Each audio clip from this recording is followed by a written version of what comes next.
Hey guys, welcome back. I hope you're having an amazing day. Let's get right into the stories. The first story is titled, Well, the Chicken Coop Has Been Ordered. My crappy neighbor stole my Halloween decorations, and so I'm going to systematically torture him using his animals. In passing, my neighbor mentioned to me that he has problems with the neighbor next to him and the man's chickens. He was trying to convince me that that neighbor has some grandkids that probably stole my decorations. I wasn't buying it. And disclosed he's had problems with them for years because they have chickens. It's allowed here if you only have a few and no males past the age of maturity. His dog goes insane when he sees them because their yards touch and they have metal fencing, not privacy fencing. Guess who's getting some chickens? Our yards don't exactly touch, but he walks that dog past my house every single day, and I have a large fenced-in front yard and a small backyard, so they're going in the front right by where he walks past us every morning and every night. On top of this pretty average plot, I now have a tombstone in my yard that reads, Here lies the thief that stole my skull. It was a skull decoration that I made just for them. My husband took all the other decorations down because he didn't want them stolen too, and says we can put them up Halloween night since we will be home. Newborn and trick-or-treating isn't a great plan. So the tombstone is the only decoration and it's pointed directly at their yard. I also intend to have a revolving door of male chickens just the right side of maturity in my yard at all times to sing him and his dog the songs of his people. Once it's too old to keep, I'll either sell it or eat it. We wanted backyard poultry for a while now anyways and didn't do it because we were renting. But our landlord allows it and I'm gifting them some fresh eggs for helping me get what I want on the two fronts. The chickens I wanted and the petty revenge for stealing my Halloween cheer. I feel kinda bad for the dog, but it won't hurt him to give something else to bark at. And while my neighbor is a douche, I don't think he will harm the dog for barking too much. The next story is titled, Want to Talk Right Now? Nope. Okay, so this is a last few days thing. My car insurance expires in a few days, end of October. Naturally, my insurance company tries calling me every day at about 11 a.m. This time is a university classes time for me, so I've been ignoring the calls for some time, knowing I'll renew my insurance on the app. One day I was free for 3 minutes, exactly when they called me. The call went like this. Hi, is this OP?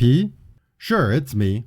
Well, we've been trying to reach you for quite some time. Let's renew your car insurance. Sorry, this is a school day, so I don't have the time right now. I'll renew it through the app. This is a 1-minute phone call to renew it. Let's do it now. I'm sorry, I don't have time right now. Also, I want to change my payment method, so I'll do it on the app myself. I've already seen the price there, and I just need to change the payment. I'll do it before it expires. This is not possible because of a technical issue with our app. Let's do it now. It's just a minute. Oh, so your app isn't working properly? As already said, I don't have the time right now. Sir, I'll need you to renew your car insurance now. You won't reject any more phone calls from us. Okay, I see. Your app isn't working and you're yelling. I'll contact you when I feel like it. Goodbye. Cue petty revenge. I decided to do my market research properly. Found a cheaper insurance company, much cheaper, $500 a year, where I'll get more benefits and everything can be done online. This new insurance will also disconnect my previous insurance. The insurance agent's manager called me a day after I paid for my new car insurance. Hi, OP, I see you stopped your car insurance with us. May I ask why? I tells him the whole story, suggests him to listen to the phone call as their calls are recorded. Thanks for the info. Today, I got an email from this manager. That agent had a lot of prior complaints, and he wanted to make sure I knew she was put on a non-paid leave indefinitely. Also apologized multiple times and gave me his personal number in case I'll need anything from this company. Revenge is best served quietly, especially when it's petty. The next story is titled, Happy Outcome with a Side of Pettiness. I was treated badly at my local primary school as a kid. The only year I wasn't ostracized and bullied by students and teachers was when a manipulative brat befriended me and held it over my head. The librarian was the only adult who was consistently kind to me and was even understanding when I lost my crap in class after months of being laughed at, teased, and set up to be humiliated with no help from the teachers, even though I desperately tried to be a good kid worthy of it. That teacher shat down my throat when I finally got upset. Books were the only true friend I had. I eventually got an award for my endeavors. When I was working full-time in a great office 7 years ago, I thought about paying it forward. Fortunately, when I looked up my school, the same librarian was still working there and was the one who updated their website. So I was able to email her and thank her. I also asked for a way to donate if there was any books she wanted. She was truly pleased. I bought $100 worth of books on her list and had them sent to the school directly, simply because I thought a financial donation would be redirected. No money for the classrooms with teachers who were complicit in the bullying and allowed me to be sexually harassed. For the sports teachers who gleefully allowed me to be picked last. A undiagnosed disabled girl who needed OT, hit puberty early, and had no means to get better physical skills. Nor for the music teachers who wouldn't let me touch an instrument other than a recorder. That earned me screams from my parents, because I wasn't a rich kid already getting music lessons with their own instrument from elsewhere. The last story is titled, Narcissist Parents Wanted Me to Trade Houses with Them Because I Got a Slightly Better One, and then literally stole my air conditioners when I refused to give them money. I'm going to start off this by saying that if you have a house and don't have cameras, get cameras. I have some now, but I should have gotten them sooner. I live in a typical manufactured home in Arizona. My parents also live in one just a few streets over. Despite how close we are, I'm VLC because they are just bad people. They treated me okay as a kid. But things changed as soon as I was in my late teens. I was expected to do more and pay my way as soon as I finished high school. That was fair. I was an adult by then after all. But my parents wanted a lot more in rent than what I'd have to pay to get my own apartment. I'd have had next to nothing left of my monthly paycheck if I'd given them what they wanted. So I refused to give them more than their fair amount, plus a share in utilities. And I started buying my own food as well. My father openly said this was not good enough, and my parents filed official paperwork to evict me when I refused to cater to their demands. I left home and got an apartment with my best friend. 5 years later, and I bought my own house in a neighborhood not far from my parents'. It's just a manufactured home on a small property, but it was so damn cheap that I couldn't turn it down.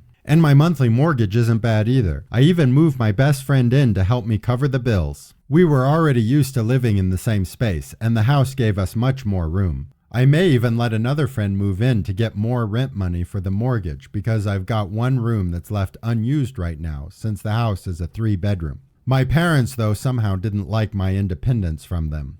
Did they want me to fail or something? I don't know. But the incident that caused the VLC was when they demanded I trade houses with them. Yes, you heard that correctly. They wanted to trade. Their manufactured home is smaller and older than mine and has one less bedroom. And their yard is smaller too. Not that either of us have any grass. It is Arizona after all. When they first saw my place, they looked pissed. After a couple more visits, my father said it wasn't fair that I was doing better than them, and I was rubbing my nicer house in their faces. It's just an old manufactured home in one of the hottest states in the U.S. Seriously, what's to brag about? But I guess having something even slightly better than what my parents had irked them. And as I have already said, they demanded we trade houses because of it. My friend who lives with me literally fell onto the couch laughing when they said that. And I couldn't help but join in. My father said it was not funny. And to give him what he wants. When I recovered my composure, I said he and my mother were not entitled to my house, or anything I own for that matter.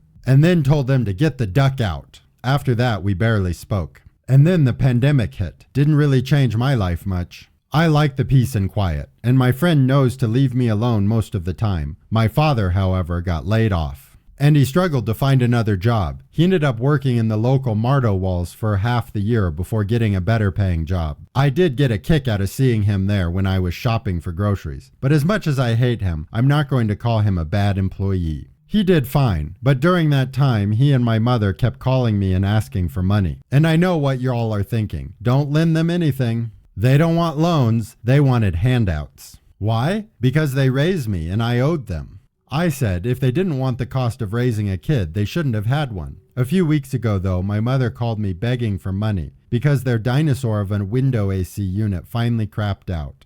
I told them I was not giving them anything, and they were too cheap to replace that old AC unit for a long time, so I wasn't going to buy them a new one. My mother then complained about how I have 2 in my house, and the least I could do was give them 1. I then said that maybe if she and my father weren't always pissing away their money on beer and MJ all the time, they'd have the money to buy another AC. Then I said I wasn't giving them one of mine or any money. End of story. Only it wasn't the end of the story. A few days later, I came home from work to find my house had been broken into. My front door locks were drilled out and both of my window AC units were gone. Nothing else was stolen, but they went out of their way to make a huge mess for some stupid reason. Probably to make it look like a typical robbery or something. I knew it had to have been my parents and called the police. I told the police that I heavily suspected my parents of the theft because they acted entitled to my stuff, even though I'm a grown man that doesn't live with them. I went with the police to my parents' house, and sure enough, they had both my AC units going in their windows. When I confronted my parents, they obviously denied the theft, then claimed they already owned the AC units. But statements from their neighbors said otherwise. But my parents still denied the theft. I bought both AC units used online years ago, which means I had no receipt for them. So I figured my only option was to look for witnesses in my own neighborhood. And as luck would have it, a neighbor across the street had security cameras, and the edge of one of them caught just enough to see my parents showing up in my father's truck. My father could be seen walking with a cordless power drill in hand, and a few minutes later they came back to the truck with my AC units. Then went back in to ransack the place, I'm guessing. With this evidence in hand, police had cause to arrest my parents. At first, both acted like they had done nothing wrong, but I convinced the police to let me do the talking. I said they could either return the AC units to my home and clean up the mess they made, or I'd let the police arrest them both right there. They'd already stolen from me, lied to police, trespassed, vandalized my house, broke my front door locks, and there was video evidence of what they had done. If I pressed charges, they were going to jail for sure. My parents looked deflated, then asked for a moment to talk with each other in their bedroom. I heard a lot of shouting from both, and I could hear my mother yelling that my father was an idiot, and he was trying to blame me in turn. After about 5 minutes, they came back out looking even more deflated, and said that they'll return the AC units and stop bothering me for money if I didn't press charges. I said they were going to clean up the mess in my house and buy new locks for my front door as well. And then I wanted written apologies from both on top of it. They begrudgingly agreed and even got a police escort back to my house. My father was forced to put the AC units back in my windows, and then left my mother to clean up the huge mess they made while he went out and bought replacement locks for my front door. He was gone about an hour and came back with a new stainless steel lock set to replace the knob and deadbolt. Then he had to help my mother finish cleaning. During this time, I let the 2 cops just sit and watch them while drinking soda. They said it was very entertaining. After everything was cleaned up, I gave my parents each a piece of paper and a pencil. Then I told them to write out apologies to me for what they'd done. My father looked especially pissed and said I was treating him like a child. I said he was acting like one and never stopped treating me as a child either. This was just me holding him accountable, and I could have sent him to jail, but I felt like this was better for teaching him a lesson. Then he kind of snorted and started writing. My mother wrote out a good apology, but my father's was half-assed and passive-aggressive, but I didn't care. It seemed to kill him a little inside to have to do it, and when he was done, he left without speaking to me. My mother said she was sorry and she'd leave me alone, then followed him. The 2 cops said they thought the whole thing was hilarious, and then thanked me for giving them an excuse to take a break while on the job before leaving. Not long after, I shelled out to get some cameras for the exterior of my house, so if someone tries to break in again, I'll get it on video. I only have 2 cameras, but added a couple more fake ones that look real enough just to scare people off. I haven't heard a peep from my parents. But their next-door neighbor told me they went and bought a new AC unit. Guess they had the money for one after all. Makes me wonder how high they were when they thought it was a good idea to steal from me. Maybe having lean pockets for a while will teach them. Then again, they are who they are after all. Thank you for watching, and I'd really appreciate it if you would like this video, and subscribe to our channel if you haven't already.